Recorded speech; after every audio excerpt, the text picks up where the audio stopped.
O'rtoqlar, xullas hammaga salom. Bugun men sizlarga juda ham til o'rganishda juda ham foydali bo'lgan narsani o'rgatmoqchiman.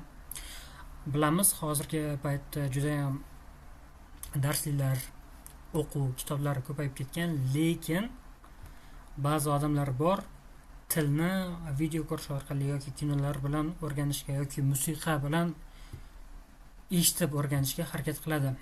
Aynan shu uchun sizlar uchun juda ham zo'r bo'lgan dastur topdim. Language Reactor degan. Kelar qanday qilib o'rnatishni, qanday qilib ishlatishni ko'rsataman. Xo'p, Chrome'ga kirib Language Reactor deb yozamiz. Language Reactor deb yozganimizda saytiga o'tamiz. Saytga o'tganimizda mana bu yerda Install Chrome Extension degan narsa bor. Buni o'rnatadigan bo'lsak, Chrome ga uстановка qilamiz. Uстановка qilgandan keyin bu YouTube'da ko'radigan bo'lsak, subtitrlari tarjimasi bilan ko'rib tilni o'rganib ketishimiz mumkin yoki Netflixga kiradigan bo'lsak, Netflixda ham xuddi shu ishni amalga oshirishimiz mumkin. Yana nimalar qilsa bo'ladi? Masalan, aytganimdek YouTube'da ishlatsa bo'ladi yoki internetda kitoblar o'qiladigan bo'lsa, veb-saytlarga kiriladigan bo'lsa, bilmaydigan so'zlarimizni o'rganib ketsa bo'ladi. Yoki AI bilan AI ni ishlatgan holatda Language Reactor shu saytda o'zida tillarni o'rgansak bo'ladi.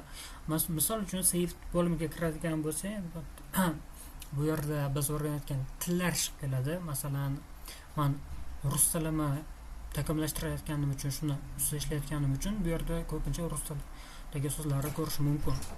Yo bo'lmasam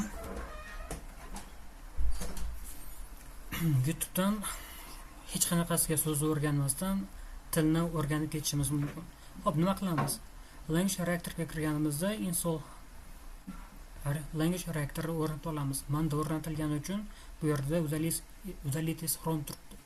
Agar buni udalite qilib qaytadan uстановить qiladigan bo'lsam, bu Chrome'ga yuklanadi va Chrome uni uстановка qiladi. Bundan keyin aynan men oldin ishlatganim uchun chiqib qaytadan kirishim kerak. Sizlarda endi yangi uстановка qilayotgan bo'lsalar, bu shart emas. Xo'p, bundan keyin nima qilamiz? Bundan keyin YouTube'ga kiramiz. YouTube'ga kirganimizda bizdan til so'raydi. Masalan, ona tilini tanla. Men ingliz tilini bilganim uchun ingliz tilini tanlayman. Tanlagandan keyin bironta videoga kiramiz. Misol uchun bu ingliz tilida. Rus tilidagini ko'raylik. Xo'p, masalan, Stephen King kitoblarini ko'radigan bo'lsak, bu yerda shuncha rus tilidagi videolar bor va buni birontasiga kiradigan bo'lsak. Привет, мои дорогие. Va subtitr yoqadigan bo'lsa, ko'rib turganlaringdek o'ng tarafimizda subtitrlar chiqdi va videoda o'zida ham subtitrlar bor. Buni olib tashlashgan bo'ladi. Va agar bilmaydigan, masalan, dорогие so'zni bilmaydigan bo'lsak, mana tepasidan expensive yoki pricely degan so'zlar chiqadi. Bu yerga bosadigan bo'lsak, o'rganish sifatida belgilaymiz. Ya'ni o'rganayotgan so'zimiz bo'ladi. Apchikani bosadigan bo'lsak, уже biladigan so'zimiz bo'ladi.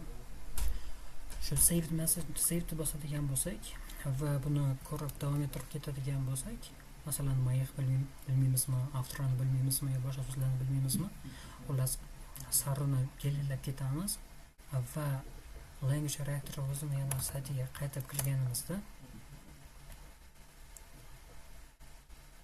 bizga save bo'limida belgilagan so'zlarimiz chiqqan bo'ladi. Masalan, bu yerda so'z bor. Bunga bosadigan bo'lsak, qanday talaffuz qilinishini aytadi. Bu yerda ingliz tilidagi yoki o'zimiz biladigan boshqa tildagi tarjimasi kelib chiqishi mumkin. Bu yerda aynan qaysi kontekstdan olganimiz bor, o'sha subtitrni olib qo'yadi. Masalan, подавлен. Bu yer bosadigan bo'lsak, YouTube'da o'rganganmiz-ku. YouTube'dan aynan o'sha joyga olib qo'yadi.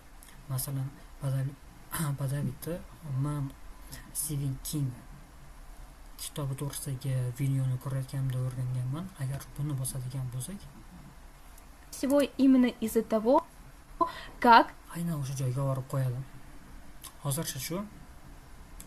yaqin kunlarda Ankidroidda qanday ishlatish, undan o'sha reaktor bilan Ankidroidda qanday bog'lash va boshqa narsalarni ham o'rgataman. Yoqqan bo'lsa like bosing. Boshqa shunga o'xshash videolarni va kitoblar to'g'risidagi kitoblarni o'rganilgan ma'lumotlar to'g'risidagi videolarni o'tkazib yubormaslik uchun kanalga obuna bo'lib qo'ysangiz ham bo'ladi. Hozircha shular.